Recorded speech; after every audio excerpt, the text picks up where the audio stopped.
40 years of campus, hobby clubs, student mentoring, eco-friendly campus. KL, deemed to be university. రాష్ట్ర party ఆదేశించిన ప్రకారం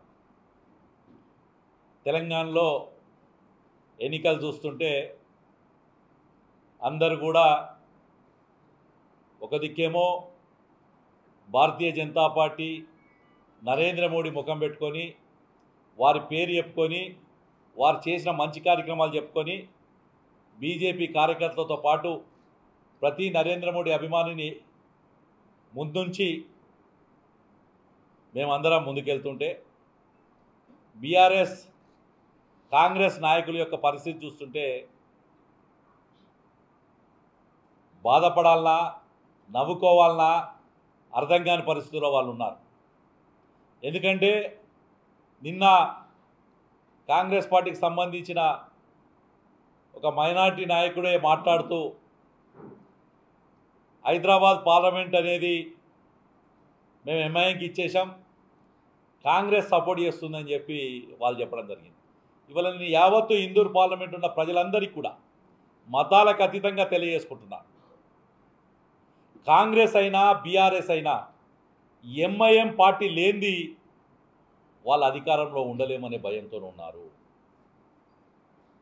ఇవాళ Congress party అధికారంలోకి వచ్చినాక రైతులు ప్రజలు ఇబ్బంది పడుతుంటే తాగునీరుకి కానీ సాగునీరుకి కానీ రూపాయి రిలీజ్ చేసింది లేదు. కానీ అదే మైనార్టీ వర్గాలకు సంబంధించిన ఒక ఉత్సవం జరుగుతుంటే కోట్ల రూపాయలు దానికి డబ్బులు ఇచ్చే పరిస్థితిలో కాంగ్రెస్ పార్టీ ఉంది. అంటే కేవలం ఇవాళ స్పష్టమైపోయింది, కాంగ్రెస్ పార్టీ ఎంఐఎం పార్టీ రెండూ కలిసి రాబోయే ఎన్నికల్లో ఉన్నాయి. కాబట్టి ఇందూరు పార్లమెంట్ ప్రజలు ఆలోచించుకోవాల్సిన అవసరం ఉంది. మొన్నటిదాకా బీఆర్ఎస్తో ఉన్నోళ్ళు, బీఆర్ఎస్ ఎంఐఎం ఒకటి మొన్నటిదాకా, ఇవాళ కాంగ్రెస్ ఎంఐఎం ఒకటి. అంటే వీళ్ళకి విధానాలు లేవు, సిద్ధాంతాలు లేవు, కేవలం అధికారం, మైనార్టీ ఓట్లు కావాలి. మేము ఇది మైనార్టీ ఓట్లు కావాలని కేవలం ఆరోపించడం కాదు. ఈరోజు చూస్తుంటే ఇక్కడ పార్లమెంట్ సభ్యుడిగా నిలబడుతున్న కాంగ్రెస్ పార్టీ నుంచి అభ్యర్థిగా నిలబడుతున్న జీవన్ రెడ్డి గారు చూస్తుంటే రోజు ఇలాంటి ఫొటోసు వందలు వేలు, రోజు ప్రతి దగ్గర ఇఫ్తార్ పార్టీ. అలాగే బాజిరెడ్డి గోవర్ధన్ గారు కూడా, నేను వీళ్ళని అడుగుతున్నా, ఇది బాజిరెడ్డి గోవర్ధన్ గారిది టోపీలు పెట్టుకొని, ఇదేమో జీవన్ రెడ్డి గారిది. ఎవరిని మభ్యపెట్టడానికి ప్రయత్నం చేస్తున్నారు అని నేను అడుగుతున్నా వీళ్ళిద్దరిని. చెప్పండి, మాకు ముస్లిం ఓట్లే కావాలి, మైనార్టీ ఓట్లే కావాలి మాకు అని చెప్పి స్పష్టంగా చెప్పండి కదా. ఆ వేషాలు ఎందుకు?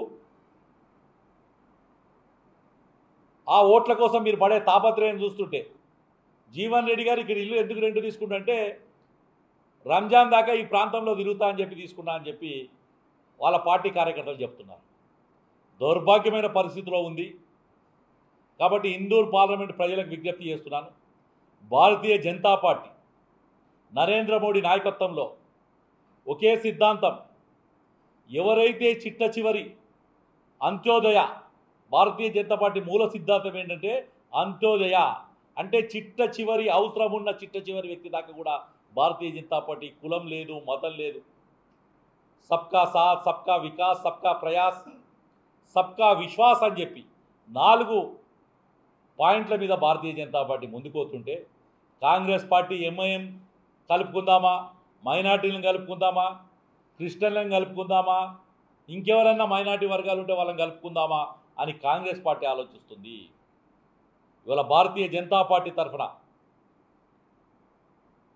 నేను అడగదలుచుకున్నాను, మీరు వచ్చిన ఈ 4 నెలల్లో మీరు ఏం చేసిరో ప్రజలకు చెప్పాలి. మేము ఇది చేయగలిగినామని చెప్పి మీరు ఇచ్చిన 6 వాగ్దానాలు ఏమైనాయి? 6 వాగ్దానాలు కాకుండా ఇంకా 100 వాగ్దానాలు చేసి అధికారాన్ని చూసిన కాంగ్రెస్ పార్టీ ఏం చేస్తుంది అని నేను అడగదలుచుకునే వాళ్ళ. ఇవాళ జీవన్ రెడ్డి గారికి అడుగుతున్నాను నేను, ఒక దిక్కు పంట ఎండుకపోయి రైతు తీవ్ర ఇబ్బందులకు గురవుతున్నాడు, అకాల వర్షంతో ఇబ్బందులకు గురయ్యాడు. ఈ రెండిట్ల నష్టపరిహారం ఇప్పించగలిగిరా? దాంతోపాటు జీవన్ రెడ్డి గారిని అడుగుతున్నాను నేను, మీ మేనిఫెస్టోలో పెట్టినట్టు పంటకు బోనస్గా 500 రూపాయలు మీరు అధికారంలోకి వచ్చినాక రెండో పంట రాబోతుంది. మొన్న డిసెంబర్లో పంటల ఏమన్నా బోనస్ ఇచ్చారా? మరి ఈ పంటకు బోనస్ ఇస్తారా? ఇవాళ రైతు పచ్చివడ్లను పొలం దగ్గర 1700కు అమ్ముకునే పరిస్థితి ఉంది. రైతు తీవ్రంగా నష్టపోతున్నాడు. కాబట్టి భారతీయ జనతా పార్టీ తరఫున జీవన్ రెడ్డి గారికి మీరు రైతుకి ఏం చేశారు ఈ 4 నెలల్లో మీరు చెప్పి రావాల్సిన అవసరం ఉంది ఈరోజు. దాంతోపాటు జీవన్ రెడ్డి గారు ఈ ప్రాంతానికి ఎమ్మెల్సీగా ఎన్నో రోజుల నుంచి ఉన్నారు. నేను ఇవాళ బహిరంగ చర్చకు పిలిపిస్తున్నాను. మీరు ఈ ప్రాంతంలో మీ నిధుల నుంచి ఏ రకమైన అభివృద్ధి చేశారు? ఒక ప్రెస్ వాళ్ళ కన్నా, లేదా ఒక ఆడే స్టేడియం కన్నా, లేకపోతే ఎవరైనా ఒక వర్గాలకో ఇలా మీరు రోజు తిరిగి తినే ఇఫ్తార్ పార్టీలకు ఏమైనా మైనార్టీ వర్గాలకు సంబంధించిన ఏమైనా కమ్యూనిటీ హాల్స్కి మీరు డబ్బులు ఇచ్చారా?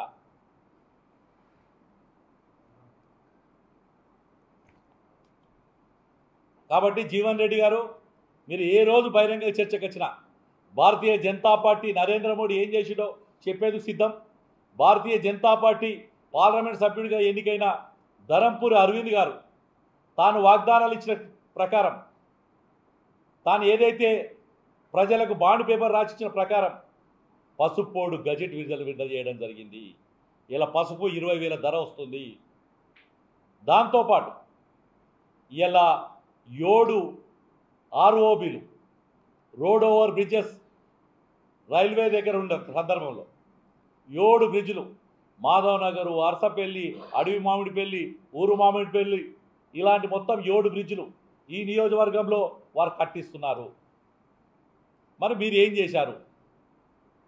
వారు మాట ఇచ్చినట్లు 2 సంవత్సరాలు కోవిడ్లో పోతే మిగతా 3 సంవత్సరాల ఈ పార్లమెంట్లో అన్ని నియోజకవర్గాలకు వారికి 5 కోట్ల రూపాయల డబ్బులు వస్తే ప్రతి సంవత్సరం 70 లక్షల రూపాయల చొప్పున నియోజకవర్గానికి 70 లక్షల చొప్పున మా దగ్గర ప్రొసీడింగ్లు రెడీ ఉన్నాయి. మరి మీకు వచ్చిన ఎమ్మెల్సీకి వచ్చిన మీ నిధులు ఎక్కడ పెట్టారు అని అడుగుతున్నాం. ఇవాళ 7 నియోజకవర్గాలకు సమానం చూసిన ధరంపూర్ అరవింద్ పార్లమెంట్ సభ్యుడిగా సరైనడా, లేకపోతే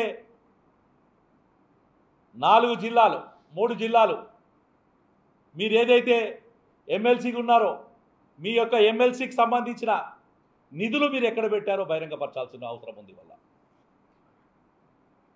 దాంతోపాటు కేవలం ఓట్ల కోసమే సెక్యులర్ అని పెద్ద సెక్యులర్ అని చెప్పుకునే కాంగ్రెస్ పార్టీ నాయకులు, రామ మందిరం ఓపెనింగ్ పిలిస్తే పోని నాయకులు, సిఏఏకు త్రిబుల్ తలాకు వ్యతిరేకంగా పోరాడిన నాయకుడు జీవన్ రెడ్డి గారు ఇవాళ ఏ ముఖం పెట్టుకొని ఓట్లు అడుగుతారో నేను అడగదలుచుకున్నాను. దాంతోపాటు బీఆర్ఎస్ పార్టీ నాయకులకు చెప్తున్నాను, బాజిరెడ్డి గోవర్ధన్ గారు గతంలో 2 సార్లు రూరల్ శాసనసభ్యుడిగా చేశారు. గత అసెంబ్లీ కన్నా ముందు పత్రికా విలేకరుల సమావేశం పెట్టి నాకు ఆరోగ్యం బాగుంటలేదు, నా కొడుకు టికెట్ ఇవ్వమని చెప్పి ముఖ్యమంత్రిని అడిగినా అని చెప్పి పత్రికంగా బహిరంగంగా చెప్పాడు. నేను ఇవాళ బాజిరెడ్డిని అడుగుతున్నాను, ఒక నియోజకవర్గం తిరిగితే చేతగాని మీరు 7 నియోజకవర్గాలు ఏ రకంగా తిరుగుతారు అని అడగదలుచుకున్నాను. కాబట్టి ఈ ఇద్దరు కాంగ్రెస్ బీఆర్ఎస్ పార్లమెంట్ అభ్యర్థులు కనీసం ప్రజల దగ్గరికి వెళ్ళి తాము ఏం చేశామని చెప్పుకోలేనులో. ఇలా బాజిరెడ్డి 10 సంవత్సరాలు రూరల్గా ఎమ్మెల్యే ఉన్న సందర్భంలో ఏదైతే మంచిప్ప మాసాని ప్రాంతం నుంచి ప్యాకేజ్ 2021లో భాగంగా 2600 కోట్లతోని రూరల్లో 1,00,000 ఎకరాలు, బాల్కొండ ఆర్మూరులో మరో 1,00,000 ఎకరాలు, 2 లక్షల ఎకరాలకు సాగునీరు తెస్తామని చెప్పారు. తెచ్చారా అని అడుగుతున్నాను ఇవాళ. NSF షుగర్ ఫ్యాక్టరీ 100 రోజుల్లో తెరిపిస్తామని చెప్పి టీఆర్ఎస్ పార్టీ చెప్పింది తెరిపించిందా నేను అడుగుతున్నా. ఇవాళ గల్ఫ్ అన్నలు ఎన్నో రకాలుగా ఇబ్బందులు పొందుతుంటే ఉపాధి లేక ఒక దిక్కు సౌత్కు నార్త్కు మధ్యలో ఉండే నియోజకవర్గం, హైవేసు రైల్వేసు అన్నీ అందుబాటులో ఉన్న నియోజకవర్గం ఈ ఇందూరు పార్లమెంటు. అలాంటి నియోజకవర్గంలో ఒక్క ఇండస్ట్రీ తెచ్చుకోలేకపోయారు. ధాన్యానికి పుట్టినీళ్ళు విత్తనాలకు కానీ, చెరుకుకు కానీ, మక్కకు కానీ, పసుపుకు కానీ, జొన్నకు కానీ, ఇది మన ఇందూరు జిల్లా అనేది అలాంటి పుట్టినీటిలో ఒక్క ఇండస్ట్రీ తీసుకురాగలిగిరా నేను అడుగుతున్నా ఇవాళ నేను. అంటే అన్ని రకాల వైఫల్యాలు చెందిన ఈ రెండు పార్టీలను ఒక దిక్కు, రెండోది నరేంద్ర మోడీ నాయకత్వంలో ఇచ్చిన మాట తప్పకుండా నిత్యం ప్రజల కోసమే పనిచేస్తున్న భారతీయ జనతా పార్టీ, ఒకటి కాదు బీజేపీ ఏం చేసింది అని చెప్పి అడుగుతున్న సందర్భాల్లో చెప్తున్నా నేను. బీజేపీ ఏం చేసిందని చెప్పేవా అడిగే వాళ్లకు జవాబుగా చెప్తున్నా నేను. బీజేపీ ఇంట్లో బియ్యం ఫ్రీగా ఇస్తుంది 3 ఏళ్ల నుంచి. బీజేపీ ఇంట్లో సిలిండర్ మీద 500 రూపాయల సబ్సిడీ ఇస్తుంది. బీజేపీ ఇంట్లో తెల్ల బల్బు ఎల్ఈడి బల్బు ఇస్తుంది. బీజేపీ ఇంటి బయట బాత్రూమ్ ఆడపిల్లల కోసం, ఆడవారి మహిళల కోసం కానీ మిగతా బాత్రూమ్ కట్టించింది. బీజేపీ ఇంటి ముందట మోరు గట్టేరు కట్టించింది. బీజేపీ ఇంటి ముందట సిమెంట్ రోడ్ వేయించింది. బీజేపీ వీధిలో దీపాలు వేపి LED bulbs government LED bulbs వేయించింది. బీజేపీ ఊర్లో ఇంటి ముందట కుళాయి నీళ్లు గవర్నమెంట్ వాటర్ నల్లా నీళ్లు తెప్పించింది. బీజేపీ విలేజ్లలో అన్ని రకాల ఫెసిలిటీస్ కోసం నిరంతరం కష్టపడుతుంది భారతీయ జనతా పార్టీ. అదే కాదు ఈ జిల్లాలో నేషనల్ హైవేస్ కానీ, స్టేట్ హైవేస్ కానీ, ప్రధానమంత్రి రోడ్ సడక్ యోజన కానీ ఇన్ని కార్యక్రమాలు చేస్తుందంటే భారతీయ జనతా పార్టీ. దాంతోపాటు పసుపు బోర్డుతో పాటు ఈ జిల్లాలో 5,600 కోట్లతోని మహిళలకు సంబంధించిన డాక్రా ఏవైతే గ్రూపులు ఉన్నాయో ఆ గ్రూపులకు భారతీయ జనతా పార్టీ కేంద్ర ప్రభుత్వం యొక్క నిధులతో 5,600 కోట్ల రూపాయల రుణాలు ఇవ్వడం జరిగింది. ముద్రా రుణాలు ఇవ్వడం జరిగింది. ఈ కార్పొరేషన్లో తాగునీరు కోసం, మురికి కాలువల కోసం నిజామాబాద్ కార్పొరేషన్లో ఇందూరు కార్పొరేషన్తో పాటు బోధన్, అలాగే ఆర్వూర్, మెట్పల్లి, భీమ్గల్, జగిత్యాల్, కొరుట్ల ఈ అన్ని మున్సిపాలిటీలకు కేంద్ర ప్రభుత్వ నిధులతోని కార్యక్రమాలు చేపట్టడం జరిగింది. 2 కేంద్రీయ విద్యాలయాలు తెచ్చుకున్నాం, 1 నవోదయ తెచ్చుకున్నాం. ఇన్ని కార్యక్రమాలు చేసింది భారతీయ జనతా పార్టీ. ఇవన్నిటితో పాటు ఈ జిల్లాలో ఉండే ఇందూరు పార్లమెంట్లో ఉండే ప్రతి ఒక్కరికి ఇలా ప్రాణాలతోని స్వేచ్ఛావాయు తీసుకుంటుందంటే అది కేంద్ర ప్రభుత్వం ఇచ్చిన టీకాల వల్ల అని చెప్పి గుర్తు చేస్తున్నాం. కాబట్టి భారతీయ జనతా పార్టీ గురించి ఆలోచించండి. ఇవాళ ఏ సర్వే తీసుకున్నా, పీకే సర్వే తీసుకున్నా, ప్రశాంత్ కిషోర్ గారి సర్వే తీసుకున్నా, లేకపోతే ఏ పార్టీ నేషనల్ పార్టీ సర్వేలు తీసుకున్నా భారతీయ జనతా పార్టీ తెలంగాణలో డబుల్ డిజిట్ దాటి మంచి మెజార్టీతో భారతీయ జనతా పార్టీ గెలుస్తుందని చెప్పారు. నేను అందుకోసం మరొక్కసారి ఇందూరు పార్లమెంట్ ప్రజలకు విజ్ఞప్తి చేస్తున్నాను. కాంగ్రెస్ పార్టీ మోసపూరితమైన, లోపాయకరమైన హామీలకు లొంగకండి. అలాగే సెక్యులర్ అని చెప్పుకొని ఒక మతం ఓట్ల కోసం, ఒక వర్గం ఓట్ల కోసమే ప్రయత్నం చేసే కాంగ్రెస్ పార్టీ నమ్మకండి. అలాగే బీఆర్ఎస్ పార్టీకి ఈ ఎన్నికల్లో డిపాజిట్ కూడా రాదు కాబట్టి వారికి వెయ్యకండి. అత్యధికమైన ఓట్లతోని భారతీయ జనతా పార్టీ అభ్యర్థి ఎలాంటి స్వార్థం లేకుండా 200 మంది 200 పై చీలుకు చిన్నారుల గుండెల ఆపరేషన్ చేసి బతికించిన వ్యక్తి, ఎంతోమందికి ఎన్నో సేవా కార్యక్రమాలు చేస్తున్న వ్యక్తి, ఇవరి వరకు పార్లమెంట్ సభ్యుడు.